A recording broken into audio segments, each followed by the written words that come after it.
Assalamualaikum warahmatullahi wabarakatuh. Kami dari kelompok satu analisis multivariat B akan memaparkan penelitian kami mengenai pengaruh rekrutmen tertutup, pengembangan karyawan, dan motivasi kerja pada PT Artotek Medica Indonesia. Sebelum itu, izinkan saya untuk memperkenalkan kelompok kami. Yang pertama ada Abdullah, NPM 225, Robi Ganda Novianto, NPM 238, Gerald Rian Gunsuantana, NPM 254, Fidelio Bintang Santoso, NPM 237, dan Muhammad Fairaihan, NPM 336. Sebelum kita melanjutkan ke pemaparan, izinkan saya memperlihatkan tentang tabel dari analisis kami. Berikut tabel dari data yang telah kami kumpulkan semua, telah kami input pada SPSS, seluruh data, dan juga kami telah mengolah data tersebut seperti ini hasil dari olahan kami. Namun untuk lebih mempermudah, kami akan memaparkan data-data yang telah kami input di SPSS ini.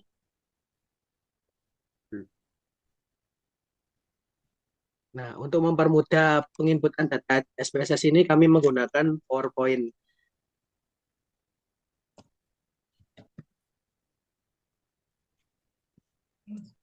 Silakan untuk Abdullah untuk menjelaskan. Oke, jadi di sini saya akan menjelaskan yang pertama yaitu test correlation X1. Jadi di sini hasilnya tuh menunjukkan bahwa angkanya itu lebih dari 0,3 sehingga berhubungan dengan hasil. Nah, di sini bisa dilihat yang di X1.1 itu hasilnya 1, titik 2-nya itu 400, titik 3-nya itu 335, titik 4-nya itu 112. Nah, hasil dari tes correlation X1 ini bisa kita sebut bahwa ketika praktik rekrutmen tertutup meningkat, maka ada kecenderungan atau korelasi terhadap peningkatan kinerja.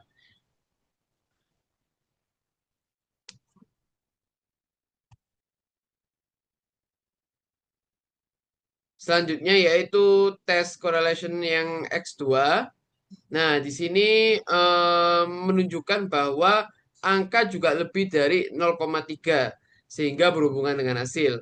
Nah, di sini bisa dilihat bahwa hasilnya 1,576, X2.3-nya 492, X2.4-nya 404 dan juga 574.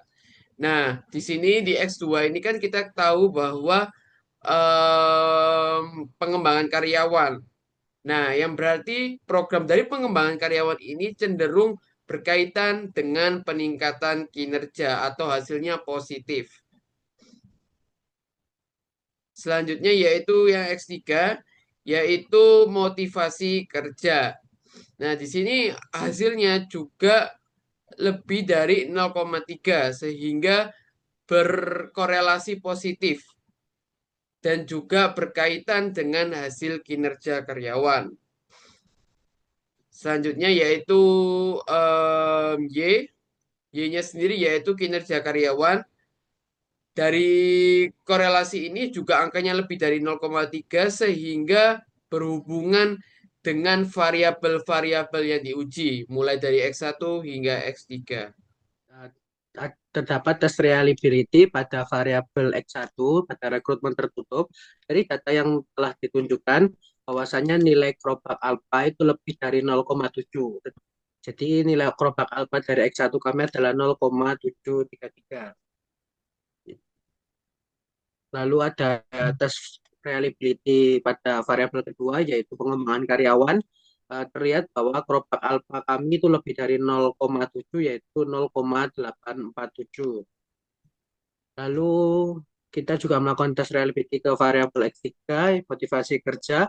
Nilai Crobak alpha kami itu lebih dari 0,7 yaitu 0,876. Yang terakhir adalah variabel dependen atau variabel Y, itu kinerja karyawan.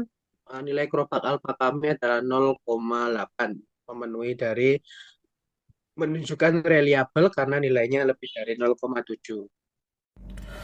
Selanjutnya saya akan menjelaskan uji asumsi klasik.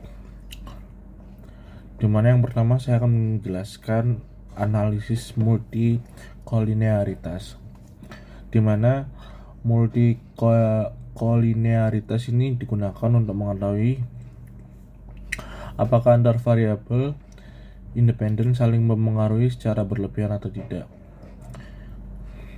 Kriterianya, nilai toleransinya harus lebih dari 0,1 dan nilai VIF harus lebih kecil dari 10. Dari output SPSS kami terlihat semua variabel memiliki toleransi di atas 0,1 dan VIF di bawah 3. Artinya tidak ada masalah multikolinearitas sehingga masing-masing variabel independen bisa berdiri sendiri tanpa saling menumpuk. Selanjutnya ada chart uji normalitas atau histogram. Uji normalitas ini menggunakan teknik histogram, di mana grafik ini digunakan untuk mengecek apakah data residual berdistribusi normal atau tidak. Dari hasilnya, histogram membentuk pola seperti lonceng atau bell shape. Itu berarti data residual terdistribusi normal sehingga asumsi normalitas terpenuhi. Selanjutnya, saya akan menjelaskan uji normalitas dari sistem plot. Selain histogram, kita juga bisa melihat normalitas melalui grafik pp-plot. Syaratnya titik-titik harus mengikuti arah garis diagonal.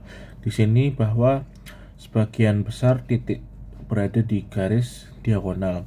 Meskipun ada sedikit yang menyimpang, itu masih bisa ditoleransi, jadi data tetap dianggap normal. Selanjutnya saya akan menjelaskan uji scatter plot, di mana tujuan uji ini adalah memastikan varian residual bersifat sama atau homogen. Caranya dilihat dari scatter plot, titik-titik harus menyebar secara acak dan tidak membentuk pola tertentu. Dari grafik ini terlihat titik-titik menyebar ke segala arah, jadi bisa disimpulkan tidak terjadi heteroskedastisitas. Selanjutnya adalah uji normalitas dan heterokedastisitas. Untuk uji normalitas, data kita sudah memenuhi syarat karena nilai Kolmogorov-Smirnov dan Shapiro-Wilk keduanya lebih besar dari 0,05. Itu artinya data dapat terdistribusi normal, sehingga analisis regresi yang kita lakukan bisa dianggap valid. Jadi dari sisi asumsi klasik, model kita layak untuk dipakai. Untuk uji normalitas, data kita sudah memenuhi syarat karena nilai Kolmogorov-Smirnov dan Shapiro-Wilk keduanya lebih besar dari 0,05. Itu artinya data dapat terdistribusi normal, sehingga analisis regresi yang kita lakukan bisa dianggap valid. Jadi dari sisi asumsi klasik, model kita layak untuk dipakai. Kalau kita lihat dari histogram, ternyata ada beberapa data yang keluar dari garis, sehingga bisa dikatakan terdapat data yang tidak sepenuhnya normal. Jadi, walaupun secara uji statistik Kolmogorov-Smirnov dan Shapiro-Wilk sebelumnya menunjukkan data yang kurang normal, secara visual masih terlihat ada sedikit penyimpangan. Hal ini wajar dalam penelitian sosial, tapi tetap perlu dicatat sebagai keterbatasan penelitian. Selanjutnya pada scatter plot terdapat beberapa titik yang menjauhi dari garis. Ini menandakan ada potensi masalah heterokedastisitas ringan, namun karena titik-titik itu tidak membentuk pola tertentu dan penyebarannya masih relatif acak, model regresi ini bisa digunakan. Artinya, meskipun tidak sempurna, model ini cukup layak untuk dipakai dalam pengujian hipotesis. Selanjutnya, uji heterokedastisitas. Dari hasil uji ini terlihat bahwa nilai signifikasinya lebih besar dari 0,05, yang artinya variabel independen kita tidak berpengaruh terhadap nilai absolut residual. Dengan kata lain, model penelitian ini bebas dari masalah heterokedastisitas. Hasil ini menunjukkan bahwa sebaran error atau residual dalam model regresinya sudah acak dan tidak membentuk pola yang tertentu. Jadi asumsi klasik mengenai homokedastisitas terpenuhi dan model regresi kita bisa dinyatakan layak untuk digunakan dalam pengujian Ini hipotesis. adalah analisis regresi berganda. Pada uji R-square, kita mendapatkan nilai sebesar 15,7%, yang artinya variabel rekrutmen tertutup, pengembangan karyawan, dan motivasi kerja hanya mampu menjelaskan 15,7% variasi produktivitas karyawan. Sementara itu, sisanya sebesar 84,3% dipengaruhi oleh faktor lain yang tidak diteliti dalam model ini, seperti sistem kompensasi, budaya organisasi, ataupun kepemimpinan. Jadi, kontribusi model kita terhadap produktivitas masih tergolong rendah. Next. Selanjutnya pada uji F, kita melihat nilai signifikansi yang lebih besar dari 0,05. Hal ini menunjukkan bahwa secara simultan ketiga variabel independen tidak memiliki pengaruh yang signifikan terhadap produktivitas karyawan. Namun kalau kita bedah secara parsial, ternyata ada satu variabel yang masih menunjukkan hubungan dengan produktivitas, yaitu rekrutmen tertutup atau X1. Jadi, walaupun secara keseluruhan model tidak signifikan, ada satu faktor yang tetap perlu diperhatikan, yaitu bagaimana perusahaan melakukan proses rekrutmen. Next, interpretasi asumsi klasik. Sebelum melakukan regresi, kita juga memastikan bahwa data memenuhi syarat uji asumsi klasik, yang hasilnya data terdistribusi normal karena nilai Kolmogorov-Smirnov dan Shapiro-Wilk lebih besar dari 0,05. Yang kedua, tidak ada masalah multikolinearitas karena nilai toleransi lebih dari 0,1 dan VIF kurang dari 3. Selanjutnya yaitu tidak ditemukan heterogeneisitas, artinya data residual stabil. Dengan demikian, model regresi yang digunakan sudah valid secara asumsi klasik, meskipun hasil akhirnya menunjukkan pengaruh yang rendah. Untuk penutupnya, dari hasil ini bisa kita simpulkan bahwa faktor rekrutmen tertutup, pengembangan karyawan, dan juga motivasi kerja memang berkontribusi. Tetapi pengaruhnya terhadap produktivitas masih kecil dan tidak signifikan secara bersama-sama. Artinya ada faktor-faktor lain yang lebih dominan dan perlu diteliti lebih lanjut. Sekian presentasi dari kelompok kami. Bila ada salah kata, mohon maaf dan terima kasih.